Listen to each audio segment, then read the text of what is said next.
Este es otro episodio de Preguntas y Respuestas.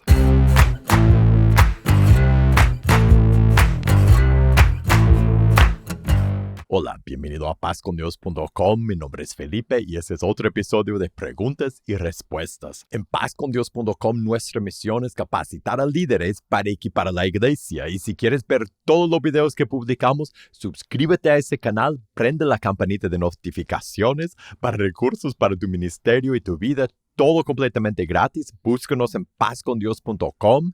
Y si tú tienes una pregunta, de tema que sea, y quieres que tu pregunta sea contestada aquí en este programa, envíame los detalles de tu pregunta a preguntas@pazcondios.com, preguntas@pazcondios.com, para que podamos conversar de tu pregunta en un episodio en el futuro. Un hermano cuenta de que fue excomulgado en la congregación donde asistía y había cambiado de una iglesia a otra antes y después en una iglesia cometió errores graves, cometió pecados y trató de ocultarlos y después otros confesaron y se descubrió su pecado y cayó bajo disciplina en esa iglesia. Y ahora, después de arrepentirse y eso es lo más importante, arrepentirse y confesar su pecado a Dios y a los demás, y él quiere ser restaurado y quiere volver a la primera iglesia para ser restaurado y quiere saber cómo salir de la disciplina, cómo ser restaurado en su relación con Dios y a su familia cristiana. Mi consejo sería este: no cambies de iglesia en este proceso. El hecho que te pusieron bajo disciplina en la iglesia no es para que te quedes afuera para siempre.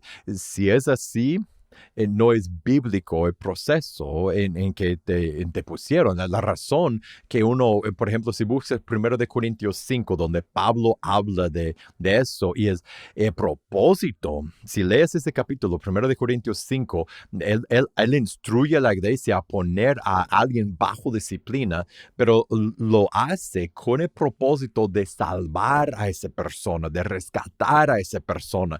Entonces, tiene que haber un camino para ser restaurado. Entonces, lo que debes hacer es ir a los líderes de la iglesia donde te pusieron bajo disciplina, expresar tu arrepentimiento a ellos y como tú te has reconciliado con Dios, y preguntarles cuál es el camino de ser restaurado, de arrepentirse y de expresar el arrepentimiento y de reconciliarse con tus hermanos y con la iglesia. El problema con, en medio de ese proceso, ir a otra iglesia y ser restaurado ahí, es que ellos empezaron un proceso por una razón contigo en la iglesia donde estás bajo su liderazgo y debe buscar su guía y preguntarles cómo ser restaurado y salir de eso, y después evaluar tu situación. Yo he hecho otros videos que contestan la pregunta de cómo y cuándo cambiar de iglesia. Por lo general, no lo aconsejo. La iglesia debe ser una familia, a menos que alguien está enseñando algo que es una herejía o es muy antibíblico en una iglesia y uno busca otra, pero por lo general uno debe quedarse en la familia donde está. Y en este caso, estás en medio de un proceso. Estar bajo disciplina es solo parte del proceso. En medio de ese proceso es el arrepentimiento y después viene la reconciliación, y la reconciliación debe ocurrir donde ocurrió las faltas y las fallas y donde ellos están poniéndote bajo disciplina. Busca tus líderes en la iglesia donde estás, y que Dios te bendiga en tu caminar con Él y que te guarde. Y te felicito y doy gloria a Dios por el arrepentimiento que Él te ha hecho sentir y experimentar. En un comentario, un hermano expresa la idea de que es absolutamente imposible que una persona que ha nacido de nuevo pierda el regalo que Dios le ha dado, y explica el argumento de que si Dios nos salva por gracia y no tenemos que mantener ese regalo, esa salvación por obras. Y Y yo entiendo el argumento, pero lo que yo creo que debemos hacer cuando vemos esos temas de doctrina es ir a la palabra de Dios y ver lo que Dios dice. Y lo que Dios dice, no dice que tenemos que mantener nuestra salvación por obras, pero él nos dice que podemos, que un cristiano puede dejarlo, que puede rechazar la relación con Él y abandonar a Dios. Por ejemplo, en Timoteo, primero de Timoteo, capítulo 1, Pablo está exhortando a Timoteo en el verso 18, ese mandamiento, hijo Timoteo, te encargo para que conforme a las profecías que hicieron antes en cuanto a ti, milites por ella la buena milicia, manteniendo la fe y buena conciencia, desechando la cual naufragaron en cuanto a la fe algunos, de los cuales son Himeneo y Alejandro, a quienes entregué a Satanás para que aprendan a no blasfemar. Él menciona dos hermanos. Dice al principio de que uno puede naufragar en cuanto a la fe, o sea, puede arruinar su fe, puede abandonar su fe. Y da el ejemplo de dos personas que hicieron precisamente eso. Entonces nosotros sí, que, como dijo Jesús, el que persevere fiel al final será salvo. Nosotros podemos abandonar a Dios. Hebreos capítulo 10 habla de lo mismo. Hebreos capítulo 2 y 3 nos exhorta a no abandonar nuestra fe en Dios, la relación con Dios. Y eso no significa ganar nuestra salvación ni mantener nuestra salvación por obras. Lo que significa es que la gracia de Dios nos salva y nosotros somos dispuestos a dejarlo, y si nos quedamos con Dios es por su gracia. Así lo veo en la palabra de Dios. Por ejemplo, un verso más, Filipenses capítulo 2. Verso 12, mira lo que dice. Por tanto, amados míos, como siempre han obedecido, no como en mi presencia solamente, sino mucho más ahora en mi ausencia, ocúpense en su salvación con temor y temblor. Es lo que nosotros tenemos que hacer. Y si nos mantenemos firmes, Él nos va a decir en el próximo verso por qué es. Es siempre por obra de Dios. Porque Dios es el que en ustedes produce así el querer como el hacer por su buena voluntad. Nosotros lo que tenemos que hacer cuando somos cristianos es aferrarnos a Cristo, no para ganar nuestra salvación, sino para no abandonar a nuestro Salvador, porque conocemos nuestra carne, nuestro corazón, la carne vieja que quisiera adueñarse de nosotros de nuevo. Tenemos que luchar, ocuparnos de nuestra salvación con temor y temblor, y cuando permanecemos fieles, dar toda la gloria a Dios, porque Dios fue el que obró en nosotros y nos hizo querer y hacer para ser fiel. Y yo creo que en estas conversaciones teológicas, la lógica humana la debemos poner a un lado, porque la lógica humana nos lleva a decir si eso y eso y eso tiene que ser esto. Y lo que mejor debemos hacer es abrir la palabra de Dios y no solo sacar versos y decir, por eso tiene que ser así, y meter los versos de Dios en nuestra lógica, sino ir a la palabra y decir qué es lo que Dios dice claramente, y sin torcerlo, sin forzarlo a caber en nuestra teología y nuestros argumentos, solo aceptar lo que Dios dice, aun cuando parezca que Dios está diciendo dos cosas que nosotros no podemos sincronizar. Es aceptar lo que Dios dice y basar nuestra teología en la palabra de Dios. En un video de discipulado que publicamos hace poco, un hermano escribió la siguiente pregunta. Dice, ¿cómo es el bautismo del Espíritu Santo? ¿Puede uno discipular sin el bautismo del Espíritu Santo? Y hay dos partes de la respuesta. En la primera parte, en la respuesta pura es, todos pueden discipular en el sentido de que discipular y guiar a otros a seguir a Cristo. Y aún no creyentes a veces son usados por Dios para guiar a otros. Ahora, los que tenemos la tarea de discipular, los que tenemos la responsabilidad de hacerlo y los que somos capacitados de hacerlo porque somos hijos de Dios y lo hemos experimentado y andamos en el mismo camino en el cual queremos llevar a otros en el discipulado, son los que son los hijos de Dios. Entonces, por lo general, y la mayoría de los casos y lo principal es que los que son hijos de Dios son los que discipulan. Y si es así, tu pregunta es, ¿qué tal si alguien no ha recibido el bautismo del Espíritu Santo? Y lo que yo diría es, la Biblia enseña algo que es una buena noticia para todos nosotros, especialmente los que hemos aprendido equivocadamente que hay otro bautismo del Espíritu Santo, que uno se arrepiente, se bautiza, entra en la familia de Dios, recibe el perdón y es cristiano, pero después de ser cristiano, tal vez recibe el Espíritu Santo, tal vez no. La Biblia enseña algo mucho mejor que eso, algo muy diferente y mucho mejor. Busca Romanos capítulo 8 y en vamos a decir el verso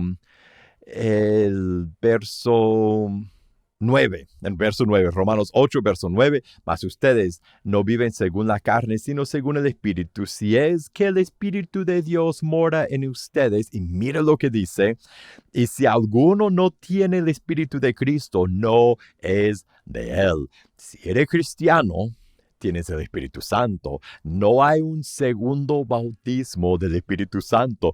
Busca el libro de Hechos, capítulo 3, cuando el apóstol Pedro por primera vez públicamente proclama el Evangelio en el día de Pentecostés. El Espíritu Santo había descendido sobre los apóstoles y después él predica el Evangelio y después en el verso 37 las personas dicen, hermanos, ¿qué haremos? Y Pedro dice, mire, arrepiéntese, verso 38, Hechos 2, arrepiéntese y bautícese cada uno de ustedes en el nombre de Jesucristo para perdón de los pecados y recibirán el don del Espíritu Santo. Cuando una persona se entrega a Jesús por arrepentirse y bautizarse, no levantando una mano o diciendo una oración, sino bíblicamente por arrepentirse y bautizarse, se entrega a Jesús, lo acepta como su Señor y Salvador, por arrepentirse y bautizarse, dice que recibe el perdón de sus pecados y el don del Espíritu Santo. Entonces, cada persona que se ha entregado a Jesús por arrepentirse y bautizarse, ha recibido no solo el perdón, sino también el bautismo del Espíritu Santo. Ha recibido la morada del Espíritu Santo. Entonces, los que son cristianos, para discipular, para ser un hijo de Dios y obedecer su mandamiento de discipular, tienes que tener el Espíritu Santo. Y la buena noticia es que si eres hijo de Dios, tienes el Espíritu Santo. Y eso es lo que nos puede dar confianza a discipular. Porque si tenemos el Espíritu, Él nos va a guiar, nos va a dar palabras, nos va a guiar y nos va a decir qué hacer y nos va a dar la habilidad de hacer lo que Él quiere que hagamos. Y con su ayuda y con su poder, sí podemos discipular a otros. En otro video que hice del tema del homosexualismo, alguien dejó el siguiente comentario. Dijo, entonces, ¿cómo hago yo con eso que siento? He sido así desde que nací. ¿Cómo hago? ¿Acaso hay alguna forma de dejar de ser así? Y si es una ilusión, ¿eso significa que no siento nada? Y lo que yo diría es, primero, lo que sientes no es una ilusión. Las tentaciones, las inclinaciones de nuestra carne para, en este caso, rebelarnos contra Dios, son reales. Nuestra carne vieja, lee Romanos capítulo 7 para poner una descripción de lo real que es nuestra carne y cómo nos aleja de Dios, cómo nos lleva y cómo nos jala lejos de Dios. No es una ilusión. A la vez, ese deseo, igual que todos los deseos por el pecado son de deseos que no vienen de Dios, no es así como nos hizo, es nuestra carne rebelde, nuestra carne vieja que desea rebelarnos contra Dios con diferentes deseos. Entonces, de la misma forma que una persona alcohólica que tiene un deseo fuerte por tomar, nadie diría que ese deseo es una ilusión y viene de su carne, y puede debatir cómo se desarrolló ese deseo pecaminoso, pero todos dirían por la palabra de Dios que emborracharse es un pecado y ese deseo lo está llevando a vivir una vida de rebeldía contra Dios y de pecado, y a final de cuentas lo va a traer destrucción a su vida. No es diferente con los deseos homosexuales. Si lees Romanos capítulo 1, el apóstol Pablo describe cómo el homosexualismo es un pecado, que nosotros cometemos, y los deseos para ese pecado son igual que como los deseos por cualquier otro pecado que nosotros tenemos. Y la pregunta es, ¿qué debemos hacer cuando tenemos un deseo fuerte que nos lleva a algo que Dios dice que es pecado? Primero es eso, es aceptar que el deseo no es mi identidad y no es lo que soy. Yo tengo el deseo, pero el deseo es por algo que Dios ha prohibido. Es pecado. El deseo viene de la parte de mí que quiere rebelarse contra Dios. 2, debe vivir de acuerdo, si eres cristiano, vivir de acuerdo con lo que Dios dice, como Dios dice que te hizo. Entonces, resistir ese deseo. Si el deseo de emborracharse o el deseo es de enojarse, si el deseo es de cometer actos homosexuales, de resistir este deseo y decir, yo no voy a rendirme a este deseo. El simple hecho que tengo el deseo no significa que eso es mi identidad, tampoco significa que voy a obedecer cada deseo que tengo. Mira lo que dice. Busca 1 Corintios capítulo 6. Mira lo que el apóstol Pablo dice a uno cristiano. Dice, pero ustedes no saben, verso 9, capítulo 6, verso 9, 1 Corintios, no saben que los injustos no heredarán el reino de Dios. No se equivoquen ni los fornicarios, ni los idólatras, ni los adúlteros, ni los afeminados, ni los que se echan con varones, ni los ladrones, ni los avaros, ni los borrachos, ni los maldicientes, ni los estafadores heredarán el reino de Dios. Y eso eran algunos. Era su identidad, sus deseos pecaminosos les definaban, los identificaban. Mas, ahora está hablando a cristianos, si te has arrepentido y bautizado, te has entregado a Jesús, eso es para ti. Si no, debes hacerlo, debes rendirte a Jesús. Y mire, eso será cierto para ti. Dice, más ya han sido lavados, ya han sido santificados, ya han sido justificados en el nombre del Señor Jesús y por el Espíritu de nuestro Dios. Y después, a continuación, Él exhorta a los cristianos, a nosotros, a no vivir según los apetitos pecaminosos que tenemos. Particularmente, Él habla de pecado sexual. Eso aplica en ese caso también.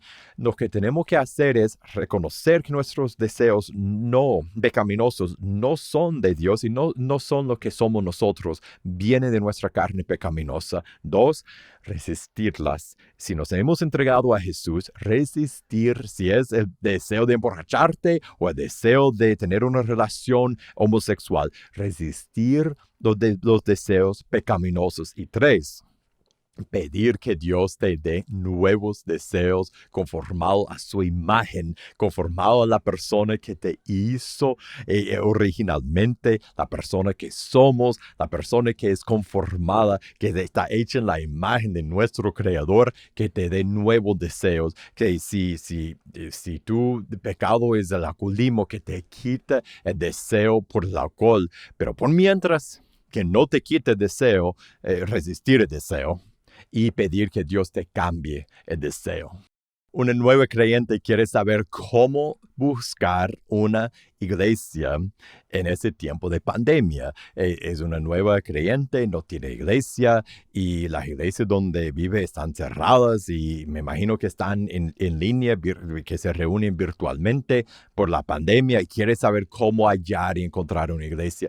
Es lo mismo que tendría que hacer si no estuvieras en pandemia. Tendría que buscar, visitar, probar diferentes iglesias, examinar su doctrina, compararla con la palabra de Dios, hablar con los líderes, a buscar el sentir de familia, si se siente, ora y deja que Dios te guíe.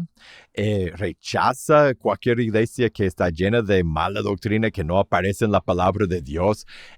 Si la iglesia no, por ejemplo, no sientes que tiene un ambiente de familia, tú quieres una comunidad, no solo un lugar donde puede participar los domingos, sino una comunidad, tú quieres ser parte de una familia, entonces busca una comunidad que tiene el sentir de familia, habla con los líderes y pregúntale cómo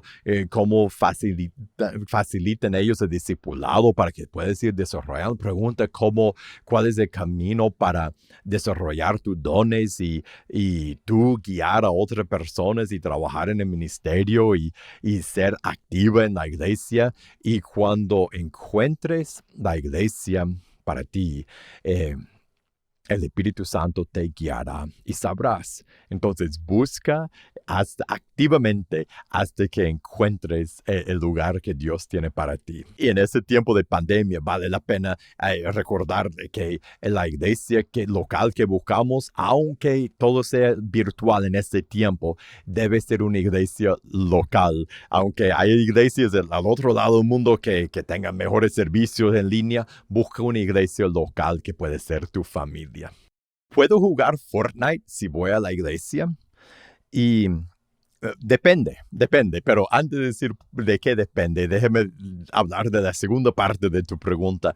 Es interesante esa idea y tú no eres el único que piensa, que tiene esa idea de que si voy a la iglesia, entonces ahí me arrepiento o si me porto mal, yo puedo hacer cosas que quizás no debería hacer, pero si voy a la iglesia todo va a estar bien. Es como me consigue perdón por las cosas que he hecho, con tal que voy a la iglesia.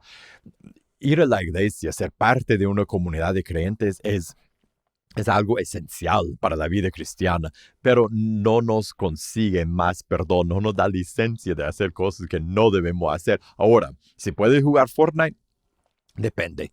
Te voy a recomendar que uses el filtro de Filipenses capítulo 4 y que tú decidas, con la guía del Espíritu Santo, tú decides si ese juego da gloria a Dios y si lo puede jugar de una forma que da gloria a Dios. Dice, por lo demás, hermanos, todo lo que es verdadero, ese Filipenses 4, verso 8, búsquelo. Todo lo que es verdadero, todo lo honesto, todo lo justo, todo lo puro, todo lo amable, todo lo que es de buen nombre, si hay virtud alguna, si algo digno de alabanza, en eso piensen. Entonces, usa eso como un filtro. Y si tú puedes decir el juego en sí, y la forma que yo la juego, y el tiempo, la cantidad de tiempo que toma en mi vida, cabe en todo lo que es puro y justo y noble y correcto y no llega a ser un ídolo y lo puedo hacer para la gloria de Dios, qué bueno.